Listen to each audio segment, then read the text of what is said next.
నమస్తే అండి. Welcome to spiritual alchemy 7 Telugu. నేను త్రివేణి, హోపనోపనో హీలర్ని మరియు లైఫ్ కోచ్ని. సో మీకు అందరికీ హోపనోపనో అంటే ఏంటి అని తెలుసు. కానీ ఈ హోపనోపనో మీ కర్మల నుంచి ఎన్నో జన్మల వెనక మీరు ఏదైనా కర్మ చేసి ఉన్నా ఆ కర్మల నుంచి మిమ్మల్ని ఎలా బయటికి పడేస్తుంది తెలుసుకోవాలి అనుకుంటుంటే దానికి ఎలా హోపనోపనో చెప్పుకోవాలి, ఎలా చెప్పుకుంటే ఆ కర్మల నుంచి మీరు విముక్తులు అవుతారు అని తెలియాలి అని అంటే ఈ వీడియోని లాస్ట్ వరకు మిస్ చేయకుండా చూడండి. అంతేకాకుండా మీ ఫ్యామిలీ లేదా మీ ఫ్రెండ్స్ ఎవరికైనా ఈ టాపిక్ యూజ్ అవుతుంది, నచ్చుతుంది అని అంటే వాళ్ళు కూడా పంపించండి. అంతేకాదండి, మీరు ఇలాంటి ముఖ్యమైన విషయాలన్నీ మిస్ కాకూడదు అని అంటే ఏం చేయాలి? మీకు తెలుసు, మీరు చాలా తెలివైన వారు. ఇంకా సబ్స్క్రైబ్ చేయలేదంటే సబ్స్క్రైబ్ చేయాలి. సో ఇక విషయానికి వస్తాను. ఈ హోపనోపనో అంటే ఏంటి? I'm sorry, please forgive me, thank you, I love you. ఈ I'm sorry, please forgive me, thank you, I love యూకి కర్మకి ఏంటి కనెక్షన్ అనుకుంటున్నారా? చెప్తాను. కానీ అది చెప్పడానికన్నా ముందు ఇంకొక ముఖ్యమైన విషయం చెప్తాను. మనకి ఇక్కడ వచ్చే ప్రతి ఒక్క ఆలోచన ఈధర్ పాజిటివ్గా ఉంటుంది లేదా నెగిటివ్గా ఉంటుంది కదా, ఒప్పుకుంటారు కదా. సో పాజిటివ్గా ఉంటే మంచి కర్మ, ఎందుకంటే మన ఫ్రీక్వెన్సీని హై చేస్తుంది. నెగిటివ్గా ఉంటే కర్మల్ని ఇంకా మన కర్మల మూటని ఇంకా పెద్దదిగా చేసుకుంటున్నాము. ఇప్పుడు మీకు సడన్గా కోపం వచ్చిందా? కర్మ ఇంకా ఎక్కువ చేసుకుంటున్నారు. బాధపడుతున్నారా? కర్మ.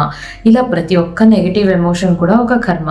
అంతేకాదండి, మీకు సడన్గా మీరు కూరగాయలు తరుగుతున్నారా, మీకు ఇక్కడ కట్ అయిందా అంటే ఏమర్థం? ఏదో పాత కర్మ, మీ పాత కర్మ ఈ నొప్పి మీకు ఇచ్చి ఇక్కడి నుంచి వెళ్ళిపోయింది అని అర్థం. ఇలాంటివి ఎప్పుడు జరుగుతుంది? మీ ఫ్రీక్వెన్సీ హైగా ఉన్నప్పుడు. సో ఇప్పుడు ఆలోచించుకోండి, ఎవరెవరు పాజిటివ్గా ఉంటున్నారో, మీ ఫ్రీక్వెన్సీ హైగా ఉంటుందో, అయినా ఎప్పుడు ఎక్కడో ఒకక్కడ దెబ్బలు తగులుతూ ఉన్నాయి, పడుతున్నారు, లేస్తున్నారు, ఏదో ఒకటి అవుతుంది, ఫ్రాక్చర్స్ అవుతున్నాయి. ఇలాంటివి అవుతుంది ఎందుకు అని అంటే మంచిదే. పాత కర్మ, ఎంత పెద్ద కర్మ చేశామో తెలియదు కదా, ఎప్పుడు ఏం చేశామో అలా. కాబట్టి ఈ నొప్పి మనకిచ్చి ఈ నొప్పి నుంచి ఇక్కడి నుంచి ఆ కర్మ వెళ్ళిపోయింది. సో ఇది ఎప్పుడవుతుందంటే మనం పాజిటివ్గా ఉన్నప్పుడు, మన తప్పుల్ని మనం తెలుసుకొని ఎలా ఉండాలి అనుకున్నప్పుడే ఇలాంటివి జరుగుతుంది. సో ఇప్పుడు మీలో ఎవరికైనా ఇలాంటివి జరిగిందంటే ఆలోచించుకోండి, మీరు ఎంత మారారు, ఇంతకుముందు ఎలా ఉన్నారు, ఇప్పుడు ఎలా మారారు, అందుకనే ఇలా జరిగింది అని. మంచి విషయమే కదూ. సో ఇప్పుడు ఈ కర్మ అంటే ఇప్పుడు ఈ జన్మలో మనకి తెలిసి లేదా తెలియకుండా ఎవరినైనా బాధ పెట్టింటే, ఎవరికో ఒక ఆరోగ్యంలో మన సహాయం అవసరం ఉండి మనం చేయనప్పుడు, అలాంటప్పుడంతా మనం ఆ కర్మల్ని పైన వేసుకుంటాము. సో మన నుంచి సహాయం చేసే వీలు ఉండి కూడా సహాయం చేయనప్పుడు, అలాంటప్పుడే మన కర్మలు ఎక్కువ అవుతుంది. అంతేకాకుండా నేను చేస్తున్న పని తప్పు అని తెలిసి కూడా వేరే విధి లేక చేసుంటాము ఒక్కోసారి. అలాంటప్పుడు కూడా ఆ కర్మల్ని మనం మీద వేసుకుంటాము. ఇప్పుడైతే ఈ జన్మదైతే అలా మనకి తెలిసి తెలియకుండా జరిగిపోయి ఉంటుంది. కానీ మన శరీరంలో ఉన్న ఆత్మ ఎన్ని జన్మల నాటిదో తెలీదు, ఎన్నో వేల సంవత్సరంది, ఎన్నెన్ని జన్మల్ని దాటుకుని ఈ జన్మలో మనకి ఈ శరీరాన్ని ఇచ్చింది కదూ. సో ఈ శరీరానికి వచ్చే కన్నా ముందు ఎన్నెన్ని జన్మల్లో ఎన్నెన్ని శరీరంలోకి వెళ్ళి వచ్చిందో, ఆ జన్మల్లో ఏ కర్మల్ని చేసిందో తెలీదు కదా మనకి. ఒక జన్మలో మహారాజుగా ఉండొచ్చు, ఇంకొక జన్మలో దొంగగా ఉండొచ్చు, ఇంకొక జన్మలో క్రిమినల్గా. ఇలా ఎప్పుడు ఎలా ఉన్నామో తెలీదు. అక్కడ ఏ పాపాలని చేశామో వాటి నుంచి విముక్తి చెందాలనే మళ్ళీ జన్మనెత్తి వస్తున్నాం మనం. అంటే మన లోపలున్న ఈ ఆత్మ. సో ఈ ఆత్మ ఎన్ని పాపాలని చేసి వచ్చినా ఇప్పుడు ఈ జన్మలో మన శరీరంలో ఉంది అంటేనే ఆ పాపాల నుంచి విముక్తి చెందాలని. ఇది తెలియక మనం ఇంకంత పాపాలని దాంట్లో వేస్తూ వస్తున్నాం. సో ఇప్పుడు పాపాల నుంచి ఎలా మనము బయటపడవచ్చు అని అంటే మనకు తెలియదు కదా ఇంతవరకు మనం ఏం చేశామో.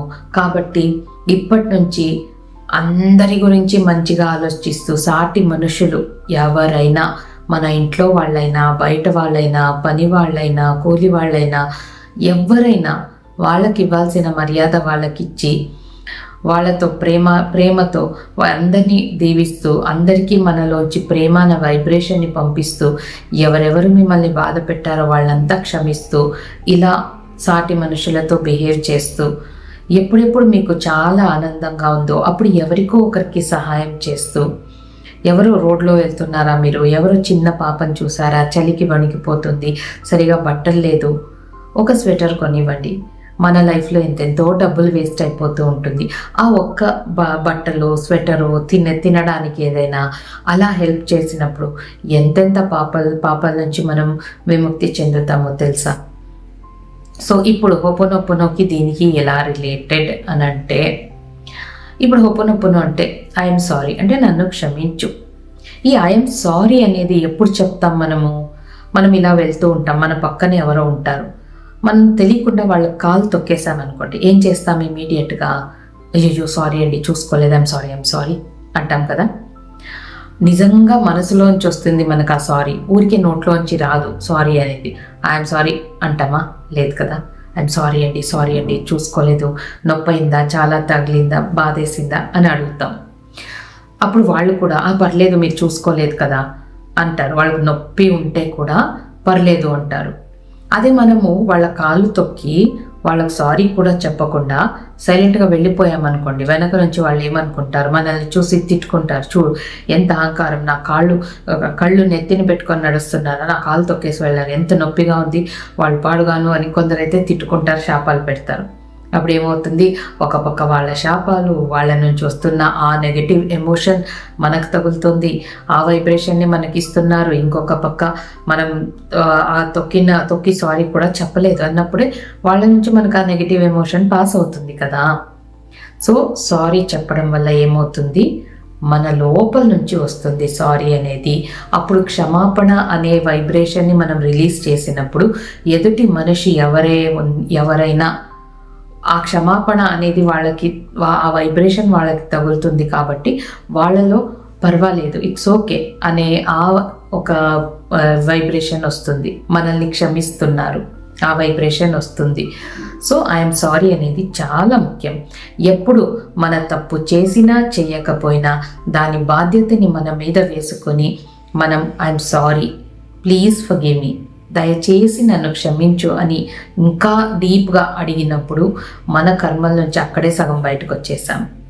ఇక కర్మల నుంచి బయటకు వచ్చాం, కానీ ఫ్రీక్వెన్సీ హై చేసుకోవాలి కదా. ఫ్రీక్వెన్సీ హై అయ్యేది ఎప్పుడు? కృతజ్ఞతలు, ప్రేమ. So thank you.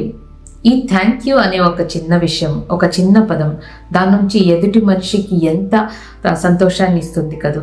మనకి ఎవరైనా సహాయం చేసినప్పుడు అన్ఎక్స్పెక్టెడ్గానో ఎక్స్పెక్టెడ్గానో ఆటోమేటిక్గా మన నోట్లోంచి థ్యాంక్ యూ అలా చేస్తుంది కదా. ఆ థ్యాంక్ యూ చెప్పేటప్పుడు మనం కోపంగా మొహం పెట్టుకొని థ్యాంక్ యూ అంటామా? లేదు కదా. మనకు కూడా ఆనందం వేస్తుంది థ్యాంక్ యూ చెప్పేటప్పుడు. మనం కూడా చిరునవ్వుతోనే చెప్తాం, వాళ్ళు కూడా చిరునవ్వుతా ఓకే వెల్కమ్ అంటారు. సో ఆ థ్యాంక్ యూ చెప్పినప్పుడు సారీ చెప్పి మన లో ఫ్రీక్వెన్సీని ఇక్కడి వరకు తెచ్చుకున్నాం, ఇక్కడ నుంచి థ్యాంక్ యూ చెప్పి పై దాకా తెచ్చుకున్నాం, ఇంకా పై వరకు వెళ్ళాలి కాబట్టి ఐ లవ్ యూ, నేను నిన్ను ప్రేమిస్తున్నాను అని చెప్తాం. అప్పుడు ఇంకా మన ఫ్రీక్వెన్సీ హై అవుతుంది.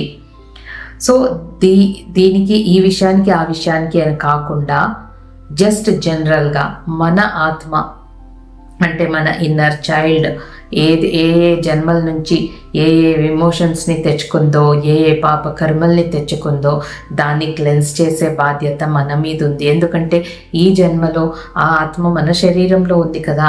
మన శరీరాన్ని వదిలి ఇంకొక శరీరంలోకి, ఇంకొక తల్లి గర్భంలోకి వెళ్ళే కన్నా ముందు మనం దాన్ని క్లెన్స్ చేసి పంపిస్తే ఎంత పుణ్యం కదండి మనకి. అప్పుడు నెక్స్ట్ ఇంకొక శరీరంలోకి వెళ్ళినప్పుడు ఈ ఆత్మ అక్కడంతా మంచే కదా జరుగుతుంది. కాబట్టి మనం ఏ పని చేస్తున్నా, ఎలా ఉన్నా జస్ట్ మైండ్లో I'm sorry, please forgive me, thank you, I love you అని చెప్పుకుంటూ ఉంటే మీరు మిరాకల్స్ తప్పకుండా చూస్తారు. ఆ మిరాకల్స్ అనేది ఎలా జరుగుతుందనే అర్థం కాదు మీకు, కానీ తప్పకుండా మిరాకల్ అయితే జరుగుతుంది. మీ మనసు బాగుంటుంది, రోజు రోజుకి మీ ఆరోగ్యంలో చేంజెస్ వస్తుంది, మీకు రిలేషన్షిప్లో చేంజెస్ వస్తుంది, డబ్బులు రావడం మొదలు పెడుతుంది. ఎందుకంటే పాత కర్మలు తక్కువ అవుతూ ఉంటుంది కదా మీ బ్యాంక్ బ్యాలెన్స్లో నుంచి. ఇది ఎలా అంటే మనం చేసే మంచిదంతా ఎఫ్డి డిపాజిట్ లాంటిది. సో అది ఫిక్స్డ్ డిపాజిట్లో వేసేసి ఉంటాము, అది కావాల్సినప్పుడు మనం తీసుకోవచ్చు. ఇక మన సేవింగ్స్ బ్యాంక్ ఖాళీగా పెట్టుకున్నాం, ఇక అప్పులు అనేది ఎక్కువగా పెట్టుకున్నాం. సో మనం ఎంత హొప్పునొప్పునో చెప్పుకుంటూ ఉంటే అప్పులు తగ్గుతూ అది వచ్చి మన సేవింగ్స్లో వచ్చి కూర్చుంటుంది అనమాట. ఇప్పుడు క్లియర్గా అర్థమై ఉంటుంది కదా మీకు. సో కాబట్టి ఈ హొపోనొపోనోని సరైన పద్ధతిలో, అంటే ఇలా ఏ ఇంటెన్షన్ లేకుండా ఎప్పుడూ చెప్పుకుంటూ ఉండండి. ఎంతెంత మిరాకిల్స్ జరుగుతుందో గమనించండి. సో ఈ విధంగా మీకు తెలియని వాళ్ళకి కూడా దీని గురించి చెప్పాలి అని అంటే అందుకే షేర్ చేయండి అని చెప్పాను. ఇంకా కొన్ని ఎమోషన్స్ అయితే చాలా డీప్ రూటెడ్గా ఉంటుంది, అంటే చాలా లోతుగా మన ఆత్మలో స్టక్ అయిపోయి ఉంటుంది. దానివల్ల మీరు ఎంత హోపనొప్పున చెప్పుకుంటున్నా బయట రాలేకపోతుంటారు. ప్రాబ్లమ్స్ నుంచి మీరు సొల్యూషన్ దొరకదు మీకు, అలా ఉంటుంది. అలాంటప్పుడు మీరు హీలింగ్స్ చేయించుకోవచ్చండి. గ్రూప్ హీలింగ్కి రోజు ఈవినింగ్ 7 గంటల నుంచి 8 గంటలకి గ్రూప్ హీలింగ్ ఉంటుంది. ఆ హీలింగ్లో అయితే వచ్చిన ప్రతి ఒక్కరూ ఎంత బాగా 10 రోజుల్లోనే వాళ్ళ మైండ్ సెట్ మారిపోతుంది, చాలా సంతోషంగా ఉంటున్నారు, రోజు మిరాకల్ షేర్ చేస్తున్నారు. అలా ఉంది. సో మీకు కూడా అలాంటి మిరాకల్స్ని చూడాలి అని ఉంటే, మీకు చాలా డీప్ రూటెడ్గా ఉంది ఎమోషన్స్ అంటే, 2 హీలింగ్స్ చేయించుకోండి. ఇండివిజువల్ హీలింగ్ ఫెసిలిటీ కూడా ఉంది. అంతేకాకుండా లైఫ్ కోచింగ్ కూడా ఉంటుందండి. ఇంకా జీవితంలో ఏది మిగలలేదు, ఇంకా డిప్రెషన్ను, ఇంకా నా వల్ల కాదు, గివప్ చేసేస్తాను అని, లేదా ఎక్స్ట్రీమ్ లెవెల్గా మీకు ఈ ఫ్రస్ట్రేషన్స్, ఇరిటేషన్స్, కోపము ఇలాంటివి ఉండి మీ ఇంట్లో ఎవరికైనా మైండ్ కంట్రోల్లో రాకపోయినప్పుడు, ఓసిడి ఇష్యూస్ ఉన్నప్పుడు, ఇలాంటప్పుడు మీరు లైఫ్ కోచింగ్ తీసుకోండి. సో ఇంకా మీరే ఓపెన్ హీలర్ అయ్యి ఎంతోమంది జీవితాల్ని మార్చాలి. అప్పుడు మీ కర్మలు తగ్గుతూ వస్తుంది. అందరికీ వాళ్ళ కర్మల నుంచి విముక్తిని చేయాలి అని అనుకుంటుంటే ఓపెన్ కోర్స్ చేయండి. మీకు ఏది చేయాలనున్నా కింద వాట్సాప్ లింక్ ఉంది, వాట్సాప్కి వచ్చేసేయండి, అక్కడ మీకు డీటెయిల్స్ దొరుకుతుంది. సో మీకు ఓపెన్ గురించి మంచి ఇన్ఫర్మేషన్ దొరికిందని అనుకుంటూ ఇక్కడితో సెలవు తీసుకుంటున్నాను. Thank you so much. Bye. చాలామంది మనీ మ్యాగ్నెట్ బ్రాస్లెట్ అడుగుతున్నారు కదండి. ఇది చూడండి, ఎంత ప్యూర్ ఒరిజినల్ చూడండి చక్కగా సిట్రిన్, పైరెట్, తర్వాత జీబు కాయిన్, అద్భుతమైన స్టోన్స్ అండి, న్యాచురల్ స్టోన్స్. చక్కగా మనీ అట్రాక్ట్ చేయడానికి చాలా బాగుంటుందండి. మీరు మనీ ఎవరికైనా ఇవ్వాలన్నా, మీ దగ్గరికి ఎవరైనా మనీ రావాలన్నా కానీ, ఎవరి దగ్గర నుంచి అయినా చాలా అద్భుతంగా వర్క్ అవుతుంది. చక్కగా వీటిని మీరు ఈ విధంగా లెఫ్ట్ హ్యాండ్కి వేసుకున్నట్లయితే కనుక అద్భుతంగా వర్క్ అవుతుంది. సో ఈ విధంగా వేసుకోండి. Thank you so much guy.